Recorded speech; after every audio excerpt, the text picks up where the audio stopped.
Yeah, it was a really successful weekend, start to finish for the Lumberjacks. Really just a great week. Started off with Xavier Gibson, just worldwide fame and such a great return, a great night for him. Couldn't happen to a better young man who's represented our program so well the past 4 years and will continuing there in the NFL. So just special night for him, our program, our university, and that success just kind of parlayed into a great week over there at Northwestern State over in Natchitoches, and proud of our guys going over there and just handling business.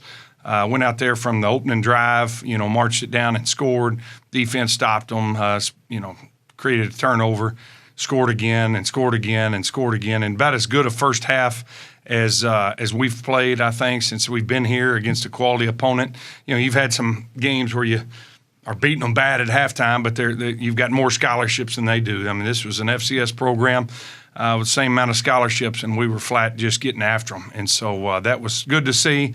A lot of positives there in that first half. Second half, we emptied out the buses, I guess you could say, the benches, and were able to get some guys some good reps. And we didn't play as clean as I'd like to. There's some things we've got to get cleaned up there. And there's some things from the first half, too, that we still need to improve on. But start to finish, just a really big night, fun night to celebrate, rivalry win. We don't play those guys every year anymore. That's not because we don't want to. They're just not on the schedule, and I don't think they want to be. So that may be it. I think they got to return that trip in a few years. But it's fun for our guys to win a rivalry game and celebrate with the largest traveling trophy in college sports. That 8-foot log weighed about 1,200 pounds. We got a couple guys in the training room now with sports hernias lifting that thing, carrying that thing around. But it was a fun night and a fun celebration, and guys enjoyed themselves. And now we've got to turn the page as we start conference play this week.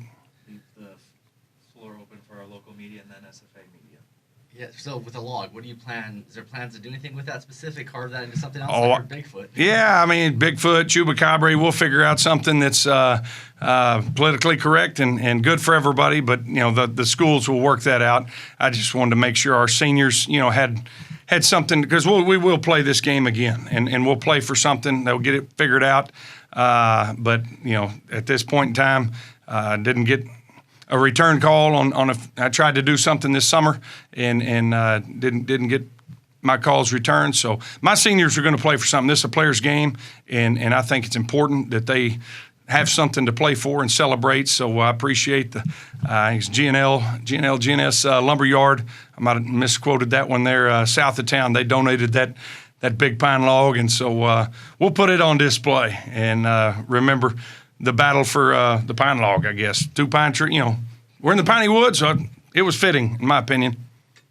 So you don't know when you're going to play the next, you say? I think they're scheduled to return that game in 26 or 27, but I think, we should be playing that one every single year. It's good for both schools. It's a close proximity. It's good for the budgets. It's good for the alums and the fan bases, and it's a great rivalry. And so, we should play that one. I still want to play the Battle of the Piney Woods, but they're FBS and we're FCS, so we'll go there every year, and they can pay us $500,000.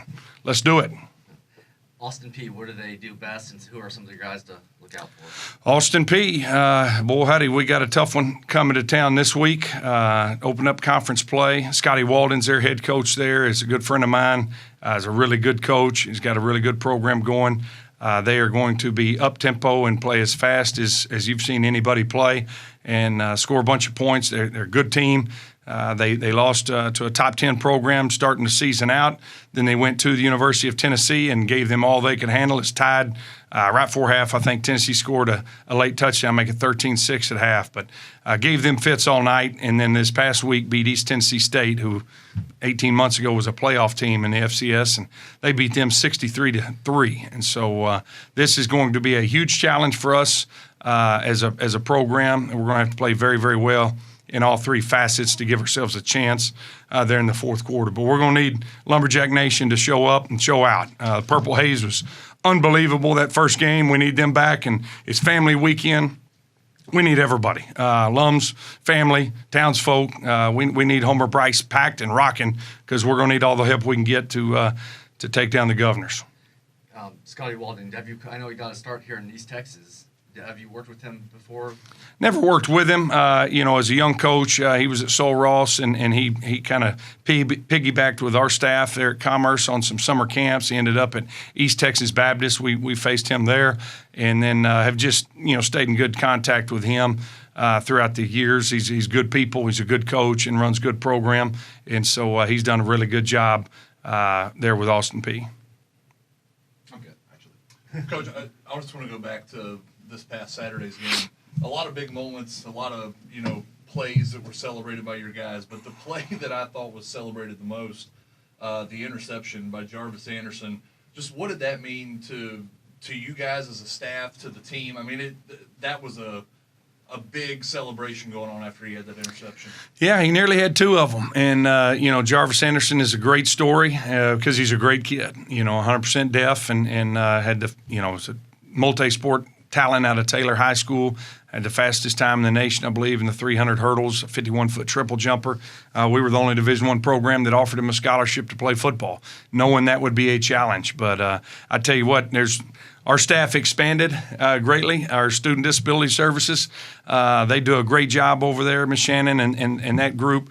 Have just been awesome. We've got a team of interpreters, and we've all been learning sign language, and that's why you saw everybody turn up, and great play and everything else. So it's been a challenge, it's something that's new to us, but it's been very, very rewarding off the field, and that was a blessing and a reward on the field. But just to watch our players and our team and our coaches and our program just embrace him and him embrace us and get over that language barrier has been, really, really special throughout fall camp. And so you root for the guy, and it's the reason we offered him a scholarship. Athletic ability is there.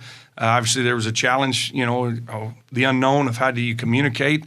But you see his smile, you see in his eyes, you see what a special human being he is. And that's what I saw in recruiting and knew he was somebody we wanted to take that challenge on with. And you're going to see him he's going to be a star.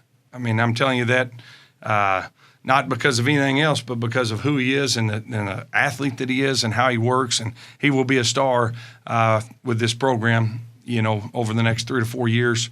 It'll be really fun to watch. And then with the upcoming game against Austin Peay, really dynamic quarterback. He's over 300 yards a game averaging right now, I think over 70% completion rate.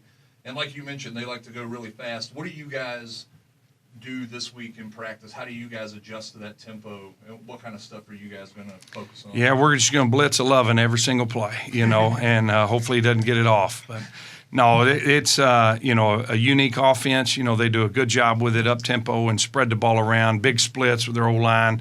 The ball's going to get out quick. Very seldom do they just sit there and drop back and let you tee off on them. But they'll throw the quick game. They can run the ball well. He's got a lot of moxie, as a quarterback, and just a great player, great leader. You can see that, and they'll push it down the field too. So we're gonna. It's going to be a challenge, for Coach Moots, our defensive staff, our defensive players, and we're going to have to play team football. We're going to need to be really on point in all three phases to give ourselves a chance, and so it's got to get to 1-0 in conference play. Want to win another ring. You got to win the conference games, and this is the first one, and it's a tough test right out the gate. Somewhat off topic from football, it's a big day for SFA today. It's birthday, celebrating 100 years. You want to wish the institution happy birthday? Well, I was wondering if anybody's going to. I actually dressed up for our press conference today. No one even said anything, but just came from our centennial luncheon, and it is happy birthday SFA, 100 years. So 4 o'clock this afternoon, we're going to be out there underneath the trees eating some watermelon, some purple ice cream, and birthday cake. So happy birthday SFA, Axum Jacks. Thank you for that, Coach. We'll see you on Saturday against Austin Peay. Appreciate it. Axum.